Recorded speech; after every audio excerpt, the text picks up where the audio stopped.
Assalamualaikum teman-teman. Balik lagi di channel YouTube Barat TV. Kali ini Mimin mau berbagi cerita tentang sejarah kota Banyumas. Nah, siapa di sini orang Banyumas? Salam kenal ya dari Mimin Imut hehe. Bagaimana ceritanya? Yuk, langsung saja simak ulasan berikut ini. Banyumas merupakan salah satu daerah atau kabupaten yang berada di Jawa Tengah, yang wilayahnya mencakup Gunung Slamet. Luas wilayah Kabupaten Banyumas mencapai 1.335,30 km persegi, yang kemudian terbagi menjadi 27 kecamatan, 30 kelurahan, dan 301 desa. Secara geografis, Banyumas berbatasan dengan beberapa wilayah di antaranya adalah Kabupaten Brebes di utara, Kabupaten Purbalingga, Kabupaten Banjarnegara, dan Kabupaten Kebumen di timur, serta Kabupaten Cilacap di sebelah selatan dan barat. Sejarah Kabupaten Banyumas. Sejarah dan asal-usul Banyumas telah tercantum dalam sebuah tulisan, sejarah berbahasa Jawa yang menyebutkan bahwa wilayah yang satu ini berawal dari kisah pohon tembaga, yang berada di Desa Pekunden, Kecamatan Banyumas. Asal mula berdirinya Kabupaten Banyumas telah diceritakan oleh Gito Sewojo atau yang dikenal dengan sebutan Eyang Gito. Beliau merupakan tokoh masyarakat asli daerah tersebut. Eyang Gito menceritakan tentang babat Banyumas dan kisah pohon tembaga sebagai asal-usul berdirinya Kadipaten Banyumas kala itu. Seperti yang ada dalam tulisan berbahasa Jawa itu, Eyang Gito bercerita bahwa wilayah Banyumas dulunya merupakan bagian dari Kadipaten Wirasaba yang terletak di Purbalingga. Kala itu, wilayah tersebut dipimpin oleh Adipati Wirasaba yang wafat setelah dibunuh oleh utusan Kesultanan Pajang di tahun 1557.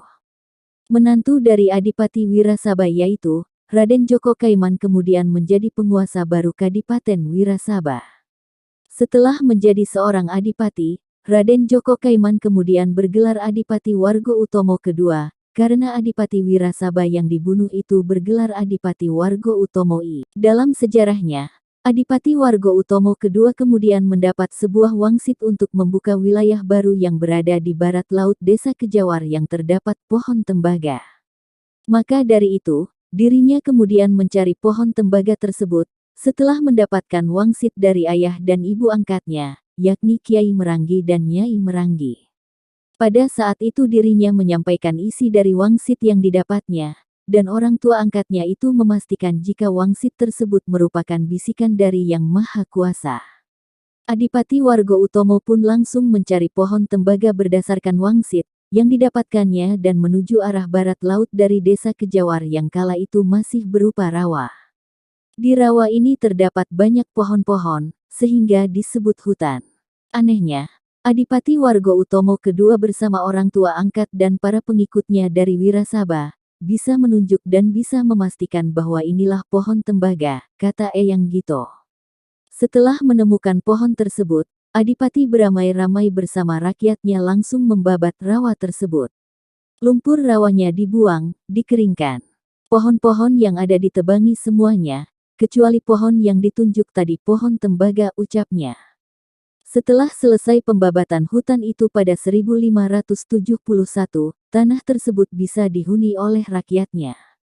Karena wilayah tersebut masih di bawah Kesultanan Pajang, maka Adipati Wargo Utomo II lalu melapor ke Pajang. Maka berdirilah Kadipaten Banyumas. Hari jadi Kabupaten Banyumas yakni tanggal 22 Februari tahun 1571.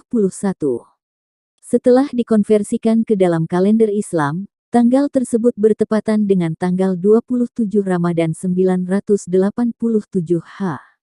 Asal-usul nama Banyumas. Kata Banyumas berasal dari dua kata, yaitu banyu dan mas. Banyu berarti air, mas berarti emas. Pada awalnya nama tersebut diberikan oleh seorang pemuda dari Roma yang mengembara hingga ke wilayah ini. Saat tiba di wilayah tersebut, dirinya menyaksikan para penduduk sedang mengantri di sebuah sumber mata air karena musim kemarau. Para penduduk mengatakan, rega banyu kaya mas, harga air seperti emas sehingga muncullah nama Banyumas. Demikian singkat cerita tentang sejarah kota Banyumas, Jawa Tengah. Apabila ada salah kata atau ucap, Mohon maaf dan terima kasih.